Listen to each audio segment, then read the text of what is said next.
Olá a todos que nos acompanham, sejam muito bem-vindos a mais um episódio do Board Talk, uma iniciativa da LS Group criada para promover debates estratégicos sobre os temas que moldam o futuro da saúde, da inovação e dos mercados regulados, sempre com a participação de grandes lideranças da indústria. Eu sou Diogo Sousa Martins, fundador e presidente da LS, e tenho hoje a satisfação de receber uma convidada de grande relevância para essa discussão, a doutora Tamara Lazzarini, Business Unit Head of Nutrition da Genoma Lab e grande cientista e investigadora. Bem-vinda, Tamara. Obrigada, doutor Diogo, muito obrigado pelo convite. Foi um prazer, é um prazer estar aqui com vocês e tentar trazer um pouquinho do contexto da minha história, de como a gente tem atuado na indústria. Eu acho que é um grande diferencial. Perfeito, Tamara. O prazer é todo nosso, meu em especial, e obrigado pela tua disponibilidade na tua concorrida agenda.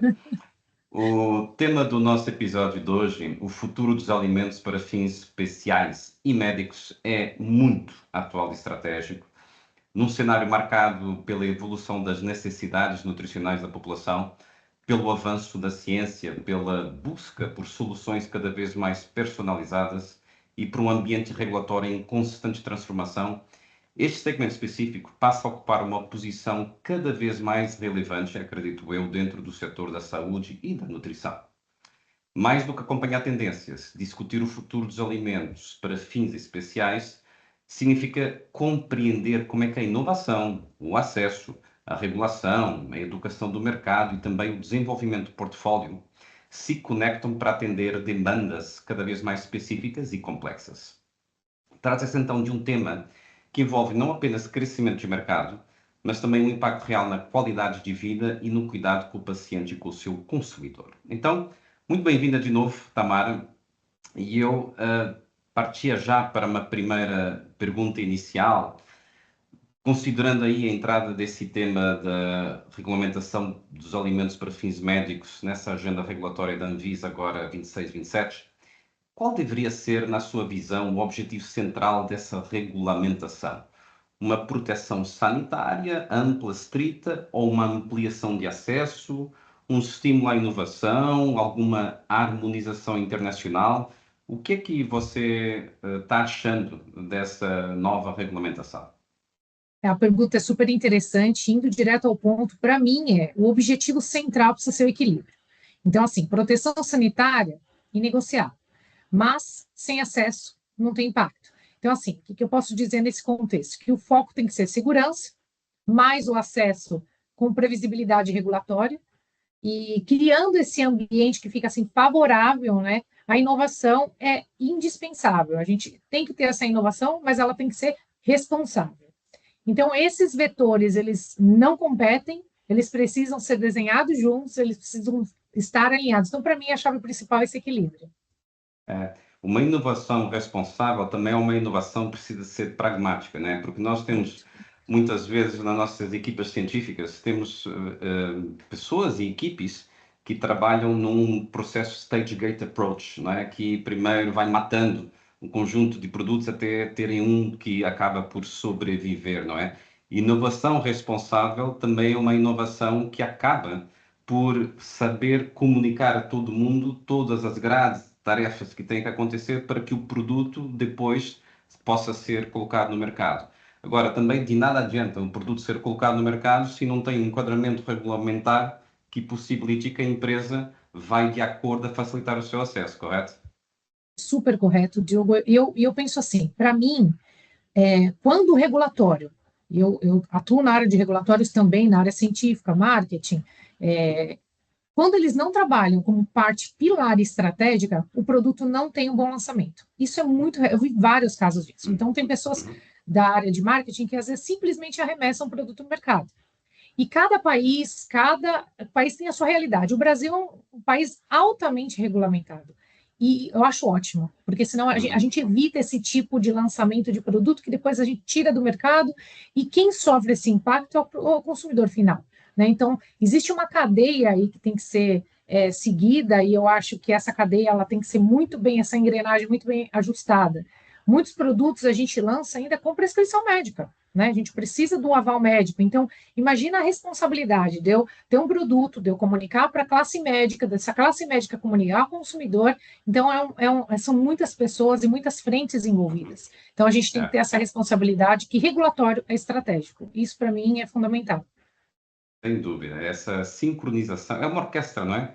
É, P&D, regulamentar, é isso aí, comercial, não é? Mas tem que sem acontecer. Muito dúvida. bem.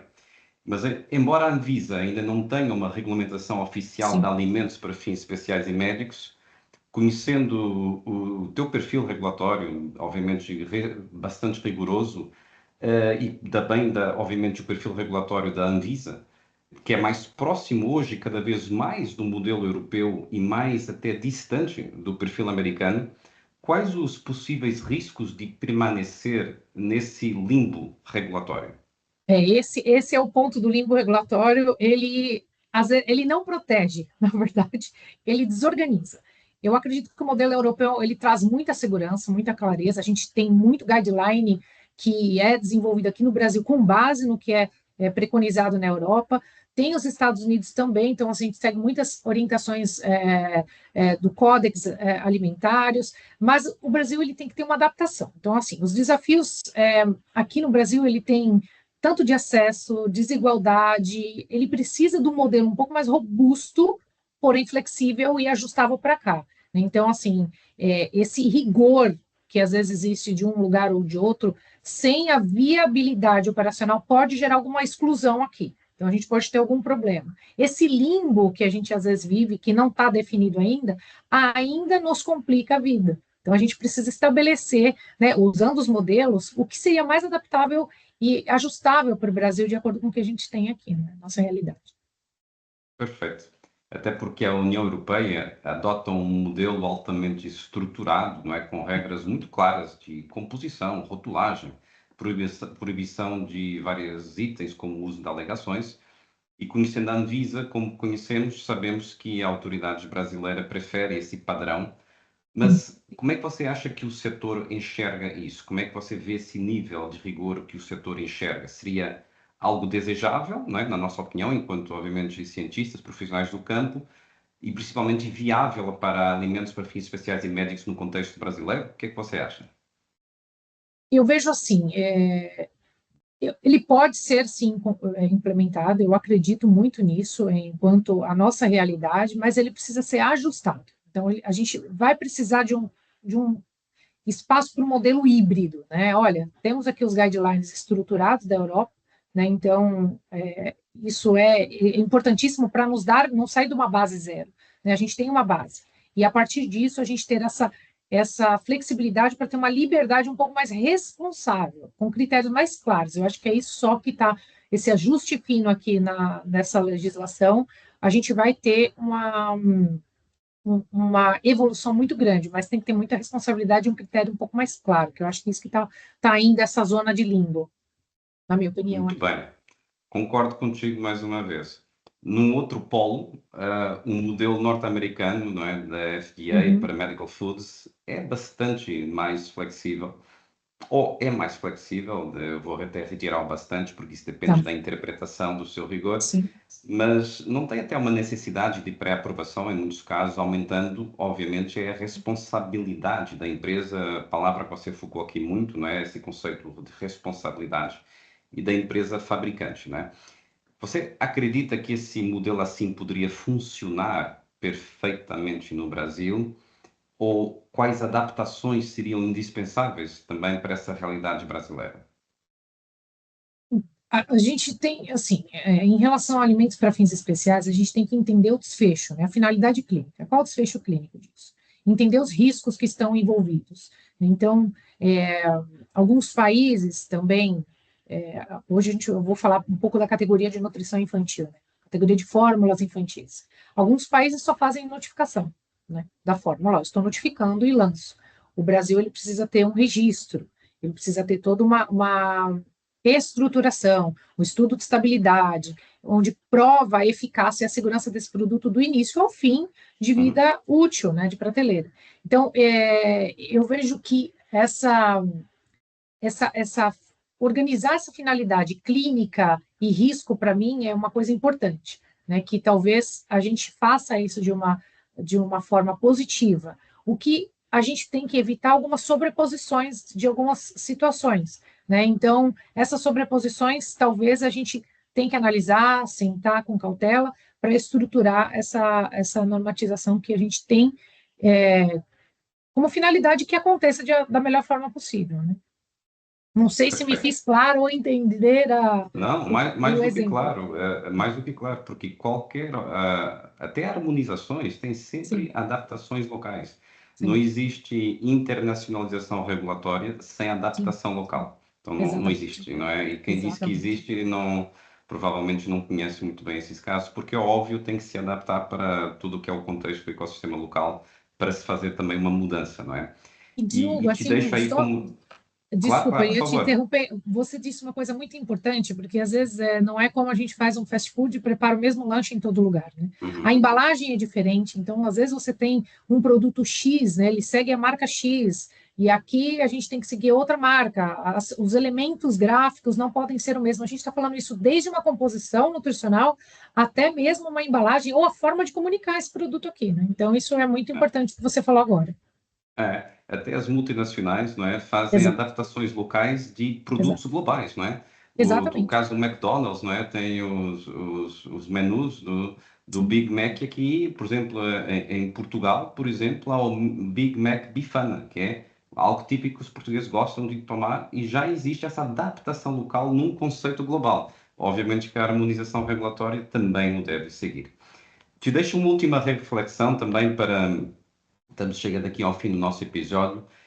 Uma última pergunta que gostava de ter a tua opinião sobre a regulamentação desses alimentos para fins especiais e médicos, porque pode ser um vetor de inovação e atração de investimentos também no setor da alimentos e nutrição clínica no Brasil. O que acha que não pode faltar nessa nova regulamentação para que essa atração realmente aconteça? Tá. Aí eu acho que chegou a pergunta para a gente fechar aqui com chave de ouro. Para mim,